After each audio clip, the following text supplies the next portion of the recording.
শুনছেন তো সবাই, আমি আপনাদের প্রিয় ন্যারেটর। আজকের গল্পটা এক নাম প্রকাশে অনিচ্ছুক এক অনুরাগী পাঠিয়েছেন। আমি তার নামটাও গোপন রাখব, যেমনটা তিনি চেয়েছেন। তবে তিনি এও বলেছেন এই গল্পটা সাধারণ নয়, এতে মিশে আছে এক বাঙালি পরিবারের গভীর আবেগ, এক নিষিদ্ধ প্রেমের আখ্যান, যা হয়তো আপনার গায়েও কাটা দিয়ে উঠবে। আর হ্যাঁ, আপনারা অনেকেই আমার ব্যক্তিগত ইমো নাম্বারটা জানতে চেয়েছেন। ধৈর্য ধরুন, গল্পের কোনো এক ফাঁকে আমি আপনাদের সেই কাঙ্ক্ষিত নাম্বারটা দেব। তাই পুরো গল্পটা মনোযোগ দিয়ে শুনুন, কোথায় সেই বিশেষ মুহূর্ত আসে তা খুঁজে বের করার চেষ্টা করুন।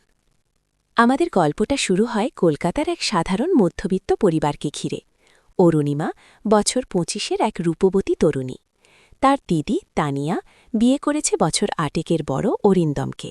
অরিন্দম এক সম্ভ্রান্ত পরিবারের ছেলে, নিজের ব্যবসায় সফল, কিন্তু তার চোখে মুখে এক অদ্ভুত বিষণ্ণতা। তানিয়া আর অরিন্দমের দাম্পত্যে ভালোবাসা ছিল, কিন্তু সময়ের সাথে সাথে তা এক নিস্তরঙ্গ স্রোতের মতো হয়ে গিয়েছিল। তানিয়ার ব্যস্ততা, নিজের কেরিয়ার আর অরিন্দমের একাকিত্ব, সব মিলিয়ে তাদের সম্পর্কে এক অদৃশ্য দেয়াল তৈরি হয়েছিল। অরুণিমা থাকত তার দিদির বাড়িতেই। সে সত্যই গ্র্যাজুয়েশন শেষ করেছে, নিজের একটা ভবিষ্যৎ গড়ার স্বপ্ন তার চোখে। অরিন্দমকে সে দুলাভাই হিসেবেই দেখত, তবে অরুণিমার মনের গভীরে তার প্রতি এক অন্যরকম টান ছিল, যা সে নিজেও বুঝতে পারত না। অরিন্দমের চোখে মুখে সেই বিষণ্ণতা, তার একাকী দৃষ্টি, তার গলার স্বরের নিচু সুর, সবটাই অরুণিমার কোমল মনে এক অদ্ভুত আলোড়ন তৈরি করত। শুরুটা হয়েছিল একদমই সাধারণভাবে। তানিয়া প্রায় অফিসের কাজে বাইরে থাকত, অরুণিমা একা থাকত বাড়িতে। অরিন্দমও তার নিজের কাজ নিয়ে ব্যস্ত থাকত। কিন্তু যখন তানিয়া থাকত না, তখন এই দুইজনের মধ্যে এক নীরব যোগাযোগ শুরু হয়। প্রথমে ছোট ছোট কথা, দুপুরের খাবার কে কি খেল, বিকেলের চা কে বানাবে, রাতের বেলা কার ঘুম আসছে না। অরুণিমা দেখত অরিন্দম প্রায় একা বসে জানালার বাইরে তাকিয়ে থাকে, যেন কিছু খুঁজছে। তার মুখটা কেমন ফ্যাকাশে থাকত। অরুণিমা নিজে থেকেই তার পাশে গিয়ে বসত। কিছু ভাবছেন তোলা ভাই? না রে, এমনি। এমনি? আপনার চোখে মুখে কেমন একটা চিন্তা। অরিন্দম একটু হাসত, সেই হাসিতে কোনো আনন্দ থাকত না।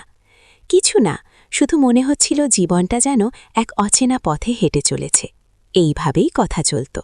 অরুণিমার মনে হতো তার দিদি তাকে ঠিক বোঝে না।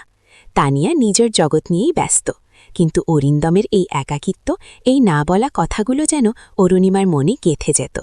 সে অরুণিমার জন্য বিশেষ করে চা বানাত, তার পছন্দের খাবার রান্না করত। অরিন্দম মুগ্ধ হয়ে খেত। তার মুখে তখন এক অন্যরকম আলো দেখা যেত, যা অরুণিমা খুব ভালোবাসত। একদিন তানিয়া একটি কনফারেন্সে বাইরে গেল, ফিরতে দেরি হবে। অরুণিমা জানত দুলাভাই আজ একা। রাতের বেলা অরুণিমা যখন নিজের ঘরে বই পড়ছে, তখন দরজায় আলতো টোকা পড়ল। অরিন্দম দাঁড়িয়ে, হাতে এক কাপ চা। ঘুম আসছে না? অরিন্দম জিজ্ঞেস করল। না, আপনি? আমারও না, তাই ভাবলাম তোমার সাথে একটু বসি। তারা বসছিল। বাইরে টিপটিপ বৃষ্টি পড়ছে, ঘরের ভেতর হালকা আলো। অরিন্দম অরুণিমার দিকে তাকাল। অরুণিমার মনে হল এই দৃষ্টিটা অন্যরকম। এ শুধু দুলাভাইয়ের দৃষ্টি নয়, এ যেন এক অন্য কোনো মানুষের, যে তার দিকে গভীর এক আকর্ষণে তাকিয়ে আছে। অরুণিমার বুক থুকফুক করতে লাগল। সে চোখ নামিয়ে নিল। তোমার হাতে কি ব্যথা করছে? অরিন্দম জিজ্ঞেস করল। না। কেন? না, এমনি, তোমার হাতটা বড্ড নরম। এই বলে অরিন্দম অরুণিমার হাতটা আলতো করে ধরল। অরুণিমা কেঁপে উঠল। এই স্পর্শটা বড়ই অন্যরকম। না আছে ভয়, না আছে কোনো দ্বিধা, শুধু এক অদ্ভুত শিহরণ। অরিন্দমের হাতের স্পর্শে যেন এক আগুনের স্ফুলিঙ্গ। অরুণিমার মনে হল সে যেন কোনো গভীর সমুদ্রে ডুবে যাচ্ছে। দুলাভাই, অরুণিমার গলা দিয়ে শুধু এইটুকু কথা বের হল। আমারও একাকিত্ব কাটে না অরুণিমা। তোমার দিদি, সে তার নিজের জগতে, আর আমি। অরিন্দমের গলা ধরে এলো। অরুণিমা এবার অরুণিমার চোখের দিকে তাকাল। সেই চোখের গভীরে সে দেখতে পেল এক অতল শূন্যতা, আর সেই শূন্যতায় সে নিজেকেই খুঁজে পেল। তার নিজেরও তো একাকিত্ব আছে।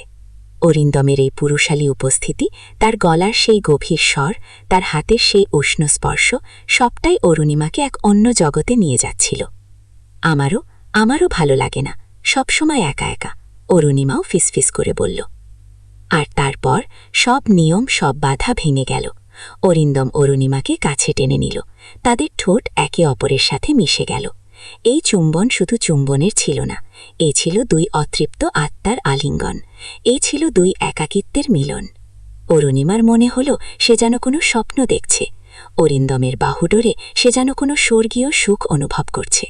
অরিন্দমের শরীরের উষ্ণতা, তার নিঃশ্বাসের শব্দ, তার হৃৎপিণ্ডের দ্রুত স্পন্দন সবটাই অরুণিমাকে আচ্ছন্ন করে দিচ্ছিল। অরুণিমা, তুমি কি জানো তুমি কি করছো? অরিন্দমের গলা কাঁপছিল। জানি দুলাভাই, কিন্তু আমি আর নিজেকে আটকাতে পারছি না। তাদের স্পর্শ আরও গভীর হল। অরিন্দমের হাত অরুণিমার পিঠ পেয়ে নেমে গেল। অরুণিমার শরীরে বিদ্যুৎ খেলে গেল। সে অরিন্দমের গলা জড়িয়ে ধরল। তাদের নিঃশ্বাস ভারী হয়ে এলো। ঘরের মধ্যে তখন শুধু তাদের দুজনের দ্রুত হৃৎস্পন্দন আর বাইরের বৃষ্টির শব্দ। এই নিষিদ্ধ প্রেম, এই অপ্রত্যাশিত আকর্ষণ সবটাই যেন এক তীব্র রোমাঞ্চ তৈরি করছিল। অরুণিমার মনে ভয় ছিল, এ কি ঠিক হচ্ছে? কিন্তু এই ভয়কে ছাপিয়ে যাচ্ছিল এক অন্যরকম আনন্দ, এক অনাকাঙ্ক্ষিত উন্মাদনা। অরিন্দমের প্রতিটি স্পর্শ তাকে নতুন এক অনুভূতির জগতে নিয়ে যাচ্ছিল। তাদের আলিঙ্গন দীর্ঘ হল। এক পর্যায়ে অরিন্দম অরুণিমার গাল বেয়ে নামা অশ্রু মুছিয়ে দিল। আমি জানি এটা ঠিক নয়, কিন্তু তোমাকে ছাড়া আমার আর কিছু ভালো লাগে না। আমাকে ছেড়ে যাবেন না দুলাভাই? অরুণিমা অরুণিমার বুকে মুখ গুজে বলল। সেই রাতে তাদের মধ্যে যা ঘটেছিল তা শুধু দুই দেহ বা মনের মিলন ছিল না, তা ছিল দুই অতৃপ্ত আত্মার এক গভীর আকুলতা। অরিন্দমের শরীরের প্রতিটি উষ্ণ স্পর্শ, অরুণিমার শরীরের প্রতিটি শিহরণ সবটাই যেন এক নিষিদ্ধ প্রেমের আগুন জ্বালাচ্ছিল। তারা জানত এই আগুন তাদের পুড়িয়ে ছাই করে দেবে, তবুও তারা সেই আগুনে ঝাঁপ দিতে দ্বিধা করল না। অরুণিমার মনে তখন কেবল একটাই চিন্তা, এই যে দুলাভাইয়ের উষ্ণ স্পর্শ, এই যে তার শরীরের তীব্র আকর্ষণ, এ কি শুধুই ক্ষণিকের মোহ, নাকি এর গভীরে লুকিয়ে আছে আরও কিছু? অরিন্দম অরুণিমাকে আরও নিবিড়ভাবে জড়িয়ে ধরল। তার ঠোঁট অরুণিমার কানের কাছে এসে ফিসফিস করে বলল, তুমি আমার অরুণিমা, শুধু আমার। অরুণিমার মনে হল তার অস্তিত্ব যেন অরিন্দমের মাঝে মিশে যাচ্ছে। এই নিষিদ্ধ প্রেম তাকে কোথায় নিয়ে যাবে সে জানে না, কিন্তু এই মুহূর্তে, এই গভীর রাতে অরিন্দমের বাহুডোরে সে খুঁজে পেল এক অন্যরকম শান্তি, এক তীব্র আবেগ। তারা একে অপরের দিকে তাকিয়ে রইল। বাইরের বৃষ্টি থেমে গিয়েছিল, কিন্তু তাদের মনের ভেতর তখন এক প্রবল ঝড় বইছিল। পরদিন সকালে তানিয়া বাড়ি ফিরল। অরুণিমা আর অরিন্দম দুজনেই যেন এক অন্য মানুষ। তাদের চোখে মুখে এক অদ্ভুত প্রশান্তি, কিন্তু তার সাথে মিশে আছে এক চাপা ভয়। তারা একে অপরের দিকে তাকাচ্ছে, কিন্তু কোনো কথা বলছে না। তাদের চোখে মুখে সেই আগের দিনের উষ্ণতা, কিন্তু তা এখন আরও গাঢ়, আরও রহস্যময়। তারা একে অপরের কাছেই আছে, কিন্তু তাদের মনের ভেতর দিয়ে বয়ে যাচ্ছে এক অদৃশ্য স্রোত, এই নিষিদ্ধ প্রেমের স্রোত। তবে এদের এই গোপন অভিসার কি এখানেই শেষ, নাকি এই আগুনের লেলিহান শিখা আরও ছড়িয়ে পড়বে? অরুণিমা কি পারবে এই নিষিদ্ধ প্রেমকে ধরে রাখতে? অরিন্দমের জীবনে কি আসবে কোনো পরিবর্তন? তানিয়া কি কোনোদিন জানতে পারবে এই গোপন সত্য? গল্পটা এখানেই শেষ নয়। এই নিষিদ্ধ প্রেমের টানাপোড়েন, এই দুই মনে বয়ে চলা ঝড়, তা আরও ঘনীভূত হবে। কি হবে তাদের ভবিষ্যৎ? আপনারা কি চান এই গল্পের দ্বিতীয় পর্ব শুনতে? যদি চান তবে কমেন্ট করে জানান। আর হ্যাঁ, আমার এই চ্যানেলটি সাবস্ক্রাইব করতে ভুলবেন না। আপনাদের সমর্থনই আমাকে নতুন নতুন গল্প বলতে উদ্বুদ্ধ করে।